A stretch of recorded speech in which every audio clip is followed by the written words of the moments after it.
เป็นต้องเจ็บติ๊กให้ถือก็แค้นให้ถือก็หายกับหาเสียก็แค้นค่ะบ่าวสุงคาสุงค่ะน้องซื้อว่าคือค่ะอ๋อที่น้องจริงค่ะเมืองนอกอยู่ดังไรค่ะเมืองเราเขาอยู่บางโพค่ะอ๋อเดี๋ยวก็เฮ็ดจังหือแลมาอยู่มาตามใจเนอสีสุขิตเขาเขาค่ะมีตั้งอย่าผืดนำนะคะเพราะว่าเขาค่ะเป็นต้องเจ็บเขาก็ข้ามกินน้ำก็ข้ามใครกินเจ็บติ๊กให้ถือก็แค้นให้ถือก็หายก็หาเสียก็แค้นค่ะก็หาเสียเสียก็มาเฮ็ดอ้างปันขากินนั่นค่ะนะเนาะเฮ็ดอ้างปันแต่แค้นอ่ะพอกินอ้างอันไหนแต่แค้นอันนี้ก็มันแค้นค่ะค่ะก็อะไรเสียเงินติ๊กกำซื้อมาปัญญาในแทงเลยนี่เจ้าผูกค่ะกว่าซื้อมายาก็กินนั่นก็มันนำแค้นกินให้ถือก็แค้นขาทุกข้านอ่ะค่ะกำเจ็บติ๊ก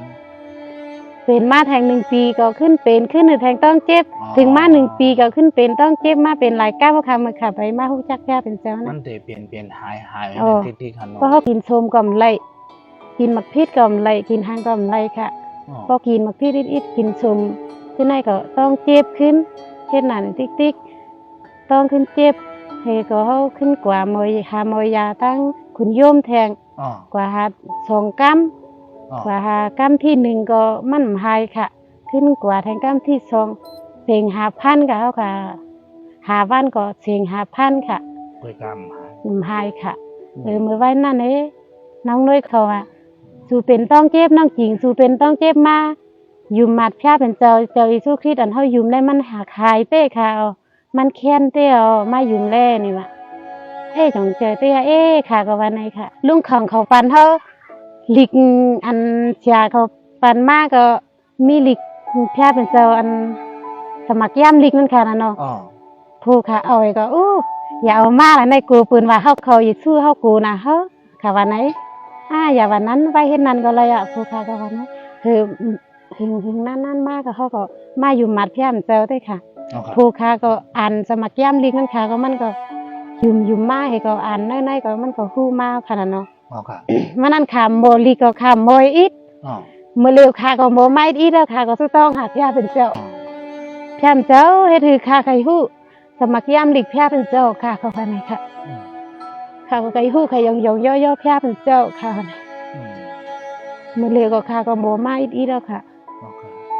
ค่ะก็หมู่อันสมาธิมเล็กอิดไปหมอนำด้วยค่ะเนาะหมอไม้อิดแล้วค่ะยาก็ไว้สิมาอยู่มาตั้มเสนอสีสุกิตก็โยกะทางนั้นต้องเจ็บต้องแค้นก็เลยหายก่อนเนาะมือโตมือเลี้ยวในหายมาแล้วค่ะพี่มเจ้าก็ยุดยาพันเพิ่มเลยกว่าหายาตีเลยแล้วค่ะเขาจะต้องหาพี่มเจ้ายุดยาพันเพิ่มเงินบนนั้นได้กว่าหาหมอผีก็เขาก็มรู้ใจมรู้ใจแล้วค่ะจะต้องหาพี่มเจ้าติ๊กพี่เป็นเจ้ามีเต้ค่ะพี่เป็นเจ้าค่ะมีอาจากรีบเต้จอยเขาค่ะอะไรกูเจอกูเมลค่ะโตมาเร็วเขาค่ะมีเนื้อพี่เป็นเจ้าพี่เป็นเจ้าเลยเก็บเอาเขาค่ะทางเคจูพระเป็นเจ้าค่ะตอนนั้นมึมไปหู้จักสีสุกิตก่อนนาเฮิรนไตก่อนพอมีตั้งซ้อมเซยก็กำก็เป็นยอกาทั้งใครทั้งเป็นมือได้มีเงินอิดออดมากก็โลกว่าหายาตูที่ไหนติ๊กเพื่อกับไหว้เสมาอยู่มาตั้มแต่เนื้อสีสุกิตเดียวไหนนาเฮิรนตาเย่เดียวก็ตั้งอยู่ดีเป็นชื่อของเขานาเฮิรนตาเย่เขาก็มันเหมือนเกยค่ะมันแหลกหลายค่ะพี่เป็นเจ้าแหลกหลายในนาโหนาเฮิรนเขาค่ะเมื่อเดี๋ยวมีตั้งโจมเชยเมื่อเดี๋ยวมีตั้งโจมเชยนะพี่เป็นเจ้าค่ะทางที่คือทางเจ้าอะไรอยู่ดีกินหวานอะไรอยู่ดีกินหวานมากต่อถึงมันเมื่อเร็วนะคะค่ะก็เรื่องไหนในวันเมื่อไหร่น้องเขาขาใครฝากถึงพี่น้องถ้าจมเจอที่เขาเป็นโยกัดนั่งใครทั้งเป็นกำเป็นเป็นเมื่อเขาเหตุการณ์เมื่อเงินเหลือนเขาออกเมื่อเขามีเงินอิดออดเขาลูกว่าหายาตูให้นั่นติ๊กที่มันหมอกกึดหมอหายขาดไรสิพวกนั้น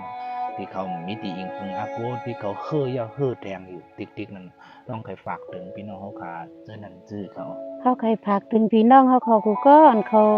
มีทุกข้าตั้งอย่าผืนให้เขามาเห็นตั้งพระเป็นเจ้าให้เขามาฮู้จักพระเป็นเจ้าเหมือนเฮาค่ะเฮาไหลป้นกันในตั้งอันนำลิมลักในตัวเฮาให้พี่น้องเขามาอิงปึงอากูพระเป็นเจ้าเหมือนเฮาค่ะพระเป็นเจ้าป้านั้นมีชื่อว่าเจ้าพระเป็นเจ้าป้าในชื่อว่าเจ้าเยซูคริสต์ค่ะ พระเป็นเจ้าป้าในมันเจ้าหักคนกูเจ้าคือขันเนาะ อ๋อพระเป็นเจ้าฮักเขาค่ะกูก็ค่ะ เอาค่ะตาม อ๋อ เกจู ค่ะ พระ ตาม เป็น เก เจ้า จู ยิน ค่ะ จ เป็ ง น อ เจ้า อก ค่ะอันนี้เป็นอย่างไรค่ะมา ข สัง อ ค่ะ บสุขค่ะ